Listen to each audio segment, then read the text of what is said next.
Assalamualaikum warahmatullahi wabarakatuh, teman-teman semua, sahabat semua, selamat datang di channel YouTube Belajar Ta'aruf TV. Bagi teman-teman yang mungkin belum subscribe channel YouTube Belajar Ta'aruf TV, silakan untuk di-subscribe dulu dan nyalakan loncengnya.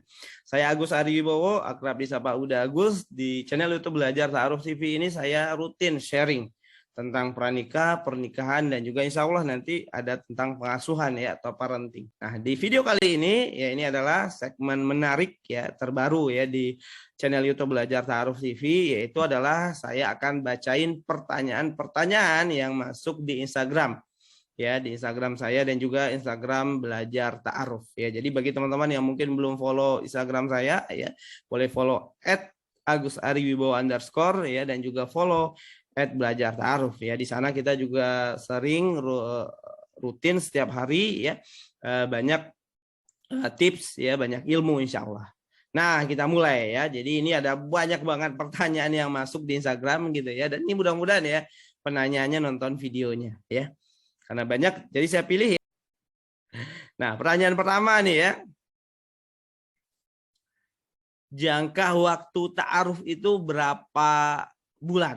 Nah, teman-teman semua, sahabat semua ya, satu hal yang membedakan antara ta'aruf dengan pacaran adalah ada waktunya ya. Jadi ada batasan waktunya. Jadi kalau teman-teman pacaran ya, kita lihat orang yang pacaran itu ada nggak batasan waktunya? Enggak.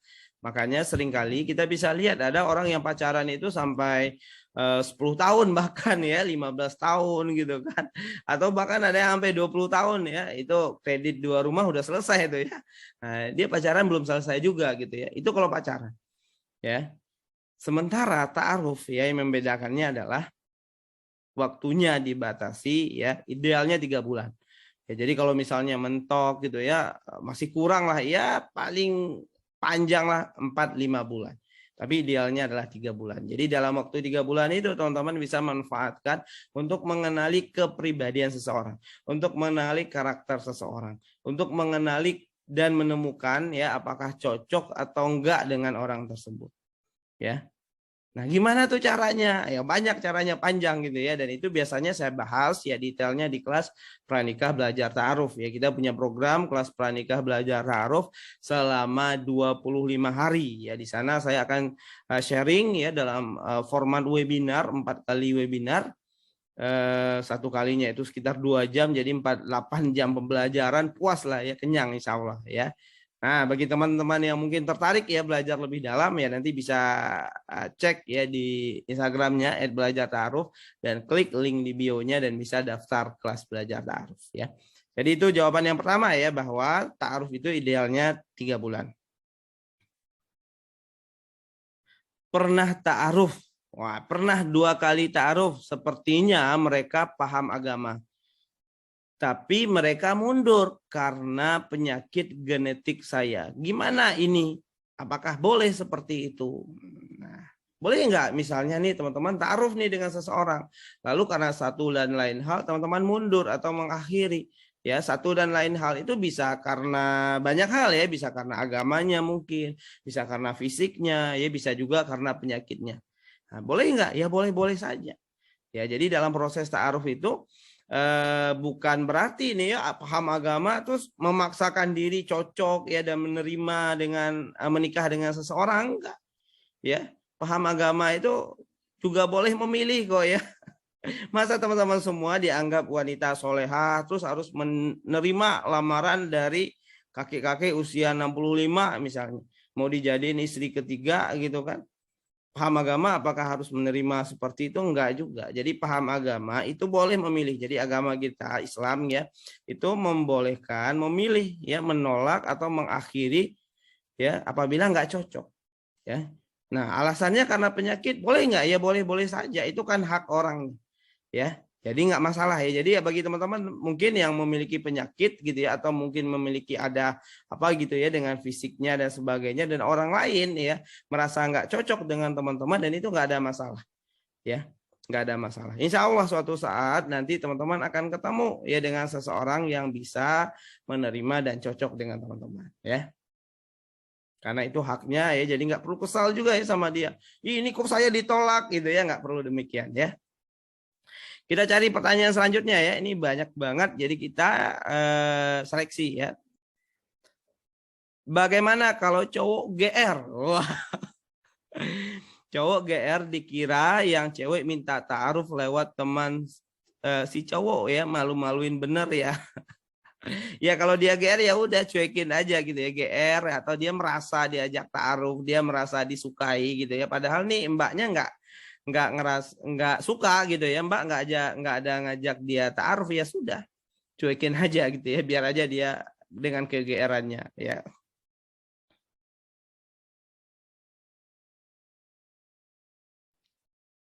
Orang tuanya bilang saya sebelum nikah udah punya ini punya itu, entah ngetes atau apa. Kita jawabnya gimana ya? Nah ini buat laki-laki biasanya. Jadi ketika melamar ya, bertemu ya dengan calon mertua, ya itu calon mertua kadang apa namanya, nanya gitu ya, atau mungkin bilang kamu harus punya ini punya itu dan sebagainya. Nah apakah itu ngetes atau apa ya, kita nggak tahu ya, tentu hanya si orang tua ini dan Allah Subhanahu wa taala yang tahu apa maksudnya bertanya demikian gitu ya. Yang penting adalah sebagai laki-laki teman-teman semua cerita aja dengan jujur ya. Yang pertama soal penghasilan, sumbernya ya, kerja di mana, penghasilannya dari mana aja, jumlah penghasilannya berapa, lalu apa aja yang dimiliki gitu ya. Misalnya teman-teman punyanya motor, ya udah cerita, saya alhamdulillah punya motor, penghasilan segini. Kalau lu rumah nih belum punya nih gitu ya. Nanti setelah menikah rencananya nih mau ngontrak gitu ya. Nah, setelah diceritakan semua baru nanti ya diserahkan ya kepada si orang tua dan keluarga ini apakah dia mau menerima kondisi teman-teman atau enggak. Ya kalau dia mau terima ya sudah lanjut menikah, kalau dia menolak ya dan tidak bisa menerima ya sudah cari yang lain gitu ya. Jadi bagi para laki-laki ini hal yang wajar ya. Jadi ketika Anda ke rumah calon mertua dan calon mertua nanya ini itu, dan terkadang mungkin yaitu terkait hal materi ya, terkait duniawi, itu wajar-wajar saja karena setiap orang tua pastinya pengen mendapatkan menantu yang terbaik buat anaknya gitu ya. Si cowok bilang ngajak nikah, tapi giliran dijawab ayo malah bilang nggak siap. Nah itu kira-kira gimana ya? Berarti dia nggak siap ya.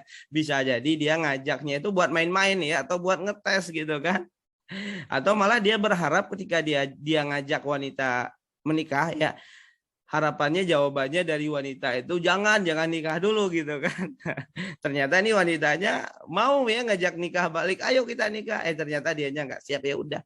Ya kalau saran saya ya, apabila belum siap nikah ya tidak perlu dilanjutkan hubungannya ya, karena proses ta'aruf itu salah satu syaratnya adalah siap menikah. Ya jadi nggak perlu ada komitmen ya, nggak perlu ada hubungan tanpa status gitu ya, nggak perlu ada hubungan tanpa kejelasan gitu. Batasan ta'aruf dengan pacaran apa? Nah, ini mungkin maksudnya adalah bedanya ta'aruf dengan pacaran apa. Ya, yang pertama adalah ta'aruf itu dilakukan ketika sudah benar-benar siap menikah. Ya, sementara orang pacaran gitu ya. Ya pacaran aja ya, anak SMP, SMA ya, nikahnya entah kapan udah pacaran. Itu yang pertama. Yang kedua adalah ta'aruf ada pendampingnya, ada yang nemenin ya. Misalnya nih komunikasinya di WhatsApp, itu bikin grup WhatsApp tuh ya, ngobrol di sana. Ketemu ya, ketemuannya nggak berdua gitu ya. Nah itu. Yang ketiga adalah ta'aruf itu ada batasan waktunya ya, jelas gitu ya, batasan waktunya 3 bulan ya, paling lama lah 4 sampai 5 bulan. Ya sementara pacaran nggak ada batasan waktu ya.